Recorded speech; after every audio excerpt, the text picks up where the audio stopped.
आपके जीवन में सुख है? क्या आपके मन में भी यह सवाल आता है कि जीवन का असली सुख क्या है? एक सक्सेसफुल लाइफ, एक भरा पूरा परिवार, एक हेल्दी बॉडी, या बैलेंस्ड लाइफस्टाइल, या फिर ढेर सारी प्रॉपर्टी? हर किसी के लिए सुख के मायने अलग अलग हो सकते हैं। हमारे लिए सुख क्या है, यह कुछ हद तक हमारी जरूरतों पर भी डिपेंड करता है। ये जरूरतें फिजिकल भी हो सकती हैं और मेंटल भी। सुख को ढूंढने का रीजन जो भी हो, मगर यह बात एकदम सच है कि सुख की चाहत और सुख की तलाश हम सभी को होती है। आज की बुद्ध ज्ञान की इस बाइट में हम आपके लिए एक ऐसी ही कहानी लेकर आए हैं जिसमें सुख को ढूंढने वाला कमल भगवान बुद्ध की शरण में जाता है और तब उसे पता चलता है कि असल में जिस सुख को वो ढूंढ रहा था वो तो हमेशा से ही उसके पास था। हम सभी अपनी लाइफ में आगे बढ़ने के लिए कोई ना कोई मोटिवेशन लेकर चलते हैं। हर एक एज में हमारे पास ये टारगेट होता है कि हमें अगले आने वाले 4-5 साल में क्या क्या अचीव करना है। कमल भी ऐसी ही सोच वाला एक बेहद होनहार नौजवान था। बचपन से पढ़ाई में भी अच्छा रहा और समय के साथ साथ उसने हर वो चीज हासिल की जो एक आइडियल लाइफस्टाइल के लिए जरूरी होती है। अच्छी जॉब, अच्छी लाइफ पार्टनर और 2 प्यारे प्यारे बच्चे भी। कुछ साल तक कमल ये सब एंजॉय करता रहा, लेकिन धीरे धीरे उसका मन इन चीजों से ऊबने लगा। उसके मन में सवाल आया, क्या इन्हीं सब चीजों को पाने के लिए मैंने इतनी मेहनत की थी?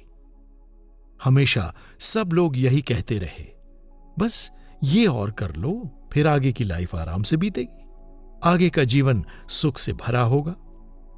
जब स्कूल में था तो पढ़ाई के लिए भी यही मोटिवेशन दिया जाता था। अरे स्कूल लाइफ है, तब तक अच्छे से पढ़ाई कर लो, उसके बाद कॉलेज में आकर तो आराम ही आराम रहेगा। तब कौन इतनी पढ़ाई करता है? कॉलेज में आया तो यह कहा जाने लगा कि यही तो करियर बनाने का टाइम है। एक बार करियर सेट हो जाए फिर जीवन में सुख ही सुख। चलो वो भी सेट हो गया। फिर सब कहने लगे बिना शादी के भी कोई सुख होता है जीवन में। शादी करके सेटल हो जाओ, अपनी फैमिली हो जाए, फिर तो जीवन में सुख ही सुख रहेगा। शादी भी कर ली। फिर सुनने में आया कि बिना बच्चों के तो क्या ही जीवन है, जीवन का असली सुख तो बच्चे ही होते हैं जो हमें अगली पीढ़ी का सुख भी दे देते हैं।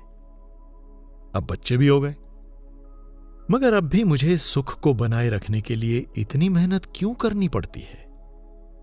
जो सुख इन सभी चीजों के मिलने पर प्राप्त हुआ वो हर समय महसूस क्यों नहीं होता? जब भी कमल की लाइफ में कोई प्रॉब्लम आती, जैसे काम का प्रेशर हो या बच्चे बीमार हो जाएं या वाइफ के साथ झगड़ा हो जाए, तो उसे हमेशा यही लगता था कि उसने इतनी सारी जो भी चीजें हासिल की हैं उन सब में ही कुछ ना कुछ प्रॉब्लम है, जबकि वो अभी तक इन सभी चीजों को सुख के साधन के रूप में देखता रहा था। अगर इस तरह हमारे आसपास की सभी चीजें, हमारे आसपास के लोग, हमारे रिश्ते हमारे लिए प्रॉब्लम क्रिएट करने लगेंगे तो हम सुख को कैसे पाएंगे?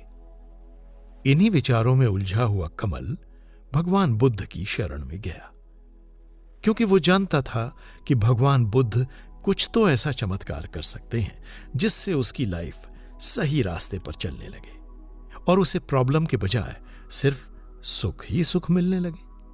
उसने भगवान बुद्ध के बारे में कई सारी ऐसी कहानियां सुन रखी थी जिससे उसे भरोसा था कि सिर्फ वही हैं जो उसे जीवन में सच्चे सुख का रास्ता दिखा सकते हैं। आइए इस बाइट के अगले एपिसोड में जानते हैं कि भगवान बुद्ध ने किस तरह उसे सुख के बारे में बताया।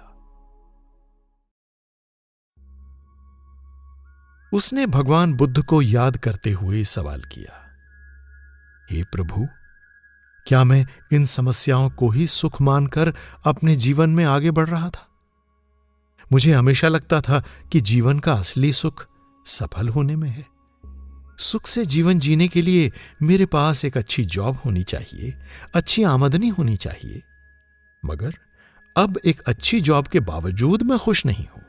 मुझे सुख का अनुभव नहीं होता। अपनी जॉब में मिलने वाले काम के प्रेशर से मैं थकने लगा हूं। कभी ऑफिस में कोई टेंशन क्रिएट हो जाती है, कभी मेरे बॉस नाराज हो जाते हैं, कभी काम को डेडलाइन पर खत्म करने की हड़बड़ी रहती है। कुल मिलाकर मैं जिस काम को सुख का साधन मानकर यहां तक आया था, अब वही काम, वही जॉब मुझे मेरी प्रॉब्लम्स की वजह लगने लगी है। ये प्रेशर अब मुझसे हैंडल नहीं होता। मैं कितनी भी कोशिश कर लूं, कभी डेडलाइन छूट जाती है, कभी अप्रेजल नहीं मिलता, कभी सैलरी टाइम पर नहीं आती। ऐसा लग रहा है प्रॉब्लम्स बढ़ती जा रही हैं। आप ही बताइए, ऐसे काम का क्या फायदा जो मुझे सुख न देकर तनाव दे रहा है? हे प्रभु, बताइए मैं कैसे सुख के रास्ते पर चलूं? कहां है सुख? जब भगवान बुद्ध ने अपनी शरण में आए हुए कमल को इस तरह परेशान देखा, तो उन्होंने कमल से पूछा, जब तुमने अपनी नौकरी शुरू की थी, क्या तब तुम्हें इस बात की खुशी नहीं हुई थी कि आज जब तुम्हारे कितने सारे दोस्त नौकरी की तलाश में हैं, तब तुम्हारे हाथ में एक अच्छी खासी नौकरी आ चुकी है? कमल ने दुखी होकर उत्तर दिया, बिल्कुल हुई थी खुशी, मगर अब वो खुशी पता नहीं कहां चली गई। अब खुशी से ज्यादा तो टेंशन मिल रही है मुझे। कमल का जवाब सुनकर भगवान बुद्ध हंसने लगे और बोले, तुम्हें अभी भी इस चीज के लिए खुश होना चाहिए कि तुम्हारे पास अच्छी खासी जॉब तो है। अच्छा, जब तुम अपने ऑफिस में आते हो तो बाहर खड़े उस दरबान को भी देखा होगा। बाहर जो दरबान खड़ा रहता है ना, वो भी मुझसे इसी तरह की शिकायतें करता है। उसका कहना है कि ऑफिस के अंदर बैठकर काम करने वाले लोगों का जीवन तो कितना सुखमय है। बढ़िया एसी की हवा खाते हैं और दिन भर बैठकर काम करते हैं। काश मेरे जीवन में भी ऐसा सुख होता। मुझे तो यहां दिन भर खड़े रहना पड़ता है, चाहे सर्दी हो या गर्मी। हर मौसम में मुझे अपनी ड्यूटी तो निभानी ही है। उसके जीवन में भी कोई सुख नहीं है। उसे लगता है कि तुम उससे कहीं ज्यादा सुखी हो। अब बताओ, उसकी बात सही है या तुम्हारी बात? वो तुम्हारे जैसा जीवन चाहता है।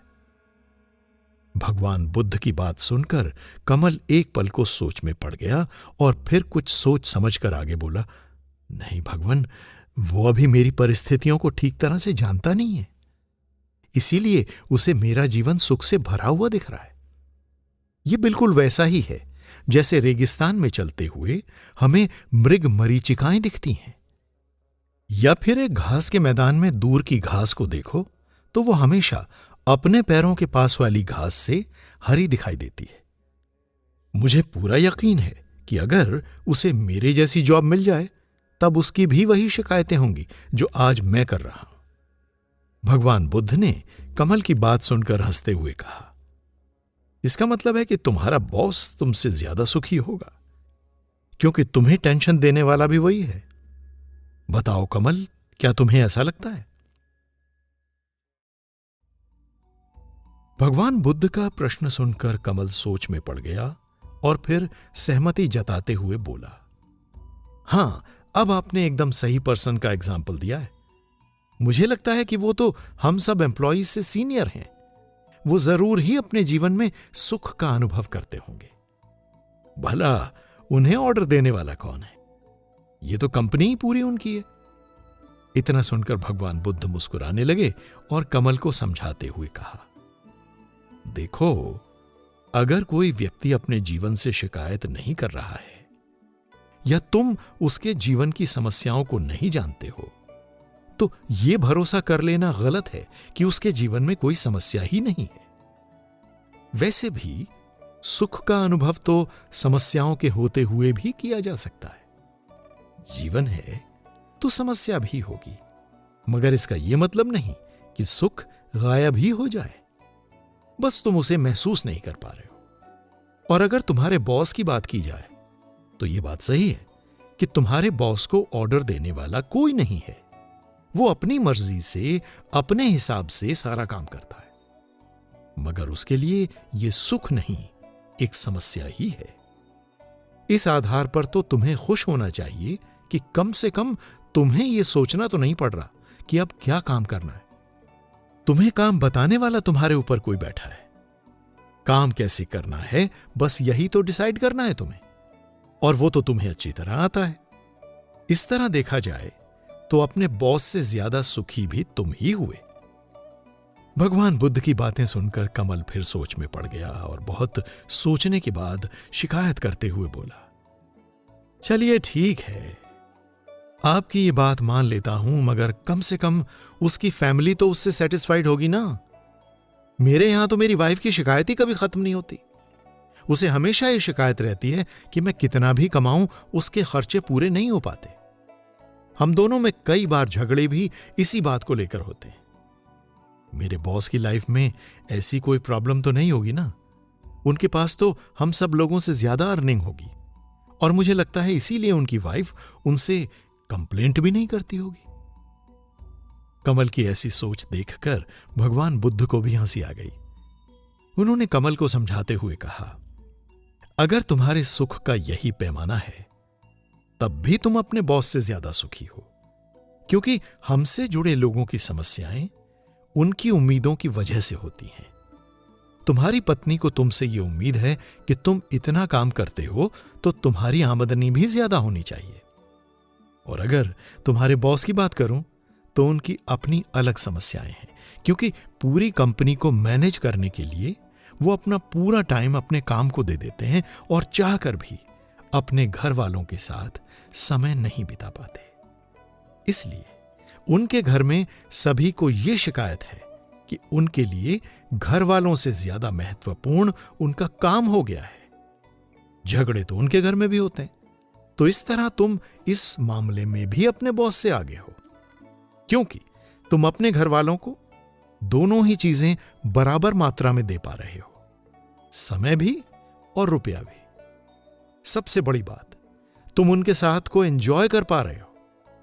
इसलिए मुझे नहीं लगता कि सुख को नापने के लिए तुम्हारा यह पैमाना भी उचित है। क्या तुम्हारे पास इसके अलावा कोई और समस्या है जिसके आधार पर तुम अपने जीवन के सुख को अनुभव नहीं कर पा रहे हो? कमल फिर सोच में पड़ चुका था। उसने भगवान बुद्ध से कहा, देखिए, मैं किसी से भी तुलना करके अपने सुख को नहीं नापना चाहता, क्योंकि मैं समझ चुका हूं हर किसी का जीवन अलग तरीके से आगे बढ़ता है। हर किसी के जीवन में अलग तरह की समस्याएं होती हैं। मैं सिर्फ अपने जीवन की बात करना चाहता हूं और वाकई में अपने जीवन में किसी तरह के सुख का अनुभव नहीं कर पा रहा हूं। काम को छोड़ भी दिया जाए, लेकिन फैमिली से जुड़ी प्रॉब्लम्स क्या काम है? अरे ऑफिस से थका हारा घर पहुंचता हूं यह सोचकर कि चलो सुकून के 2 पल मिलेंगे, मगर वहां भी कभी बच्चे झगड़ा करते रहते हैं, कभी रिलेटिव्स को लेकर कोई टेंशन हो जाती है, कभी कोई बीमार हो जाता है तो हॉस्पिटल के चक्कर काटने पड़ते हैं। कुल मिलाकर जिंदगी में 2 पल की शांति नहीं है। ऐसी भागम भाग में कोई भला सुखी कैसे रह सकता है? कभी कभी ऐसा लगता है कि जिंदगी एक रेस बनकर रह गई है। बस भागते जाओ। ये रेस खत्म कहां होगी ये भी नहीं पता। और दुख तो इस बात का होता है कि ऐसी जिंदगी पाने के सपने मैं बचपन में देखा करता था, क्योंकि तब मुझे लगता था कि यही एक सक्सेसफुल लाइफ होती है, यही सुख है। कमल की बातें सुनकर भगवान बुद्ध ने कहा, देखो, सबसे पहले तो तुम्हें यह समझना होगा कि आखिर सुख होता क्या है सुख की परिभाषा। तुमने जिन चीजों की इच्छा की, तुम्हें हर वो चीज मिली। क्या यह सुख नहीं है? आज तुम अपने पैरों पर खड़े हो, अपने नाम से पहचाने जा रहे हो, क्या यह सुख नहीं है?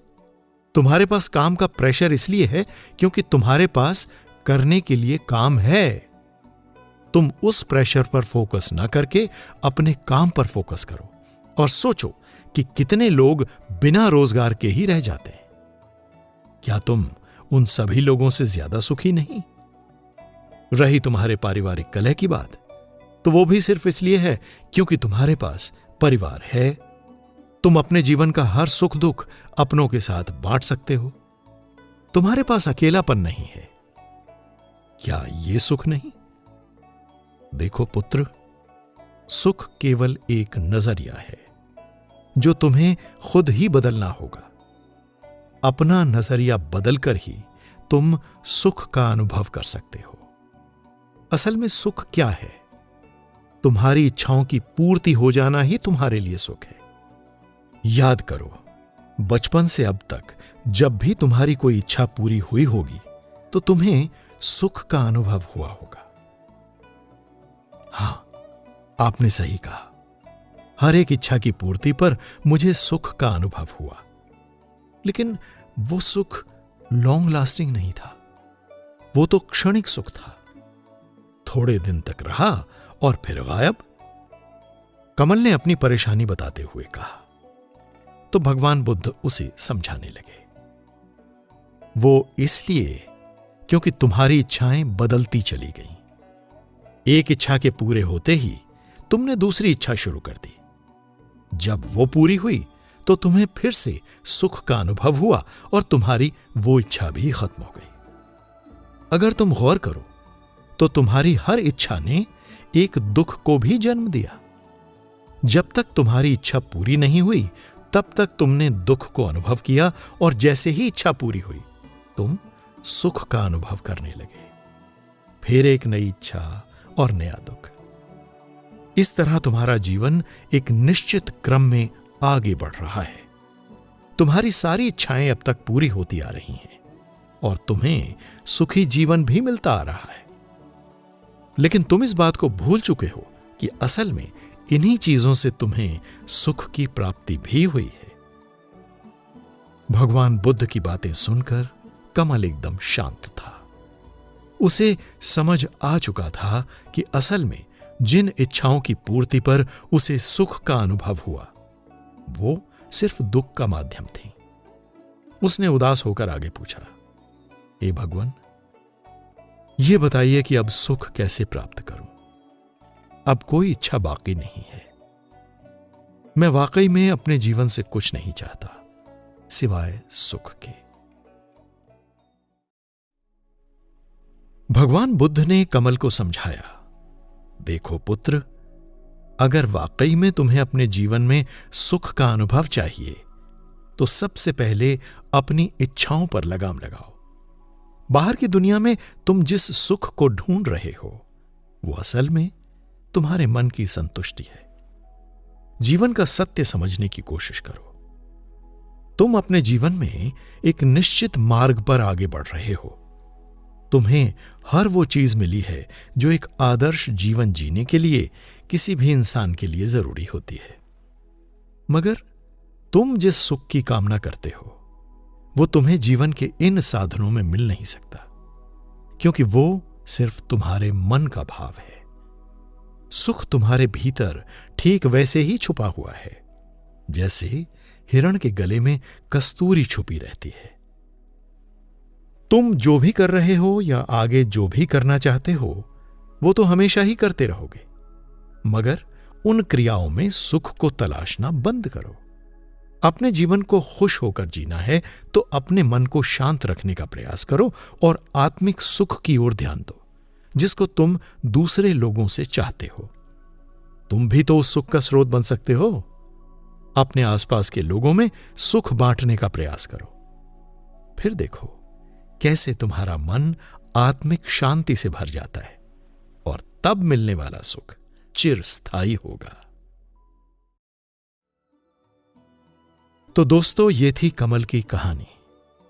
देखा जाए तो ये हम सब की कहानी है। हम सब अपने जीवन में सुख को तलाशते हैं और हमारे आसपास वाले लोगों से ये उम्मीद लगा बैठते हैं कि हमें उनके साथ रहकर सुख मिलेगा। लेकिन जरा सोचिए, अगर हम अपना नजरिया बदलकर यह सोचना शुरू कर दें कि जो लोग भी हमारे साथ हैं, हमारे आसपास हैं, क्या उन्हें भी हमारे साथ रहकर सुख का अनुभव हो रहा है? ऐसा सोचेंगे तो हमारे व्यवहार में तो परिवर्तन आएगा ही, हमारी सुख की तलाश भी पूरी हो जाएगी।